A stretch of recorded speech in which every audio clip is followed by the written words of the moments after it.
Muy buenos días con todos. Yo soy Darío Aldaz y lo que vamos ahorita a exponer es sobre el ejercicio 10 que corresponde a la explicación de los dos temas, el 6 y el 7 de dicho deber.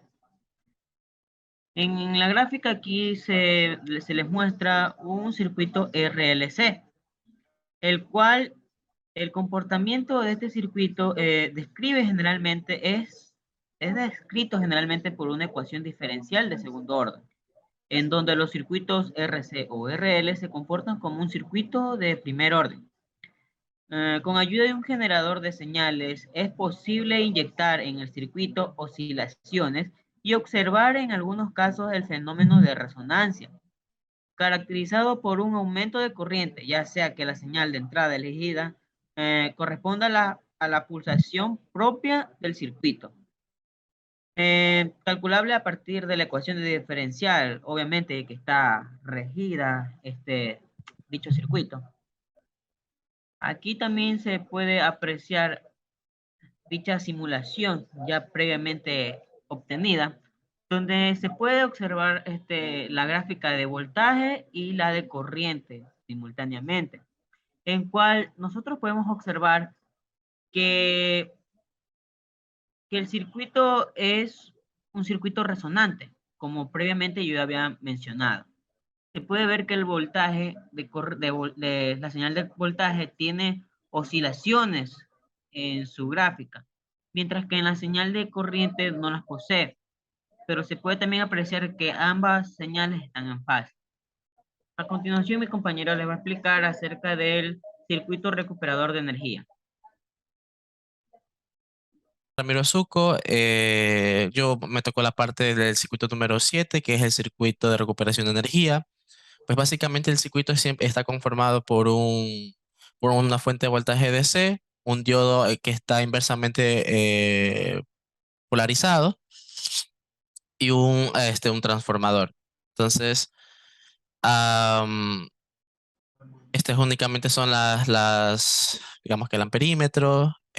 Bueno, únicamente hay que tener en cuenta que aquí este switch se va a abrir a los 0.2 segundos, que es básicamente lo que queremos comprobar. El voltaje es de 200 voltios de amplitud. El voltaje primario, este es transformador, tiene una relación de 1:3, lo que quiere decirse que 200 voltios, como esto está en paralelo, esto es 1:3, acá al final va a tener 600 voltios. Como lo podemos ver aquí, que aquí tiene 200, pero la segunda de vanado tiene 600, por lo tanto tiene una relación de 1:3. Y bueno, obviamente el diodo está inversamente polarizado. Y ahora vamos a mostrar las gráficas tanto del diodo como el voltaje del diodo, las corrientes de los devanados, para saber si en sí se está recuperando la energía. Voltaje, transformador, ese no es.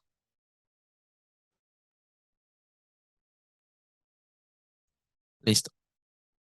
Ah,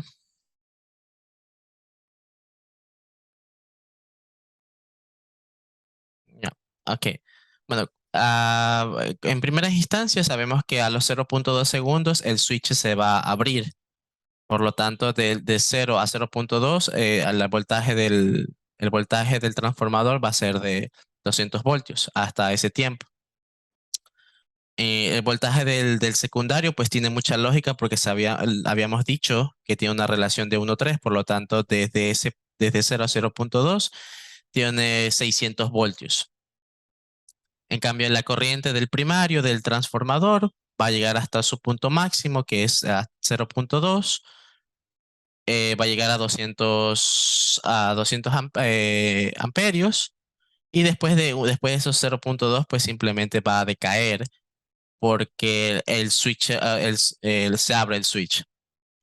Analizando al voltaje del diodo en ese momento, pues, a ver, en primera instancia, ¿por qué tenemos 800? Si volvemos a la gráfica de aquí, del circuito de recuperación de energía, Sabemos que en este sabemos que tiene la relación de 1:3, por supuesto. Si aquí hay 200 voltios, acá va a haber 600. Pero justamente en este punto de aquí va a tener una suma de, va a tener una suma de 200, los 200 voltios que este le está generando de la fuente, más los 600 voltios que le está generando este transformador. Por lo tanto, en este punto, el ánodo cátodo va a tener un voltaje de 800 voltios, que es justamente que lo que se expresa aquí, en este voltaje, hasta los 800 voltios, hasta llegar a los 0,2 segundos. De allí, en ese punto, como este switcher se abre, pues simplemente él deja de conducir energía y obviamente el diodo, el diodo simplemente no tiene voltaje desde 0,2 a 0,8. Al momento que llega al 0,8, pues llega a tener la misma cantidad de voltaje que de la fuente, pues simplemente el diodo en ese momento se convierte como una fuente y por lo tanto tendrá la misma cantidad de voltios la misma cantidad de voltaje que tenía la fuente DC después de haberse abierto el switch. Gracias.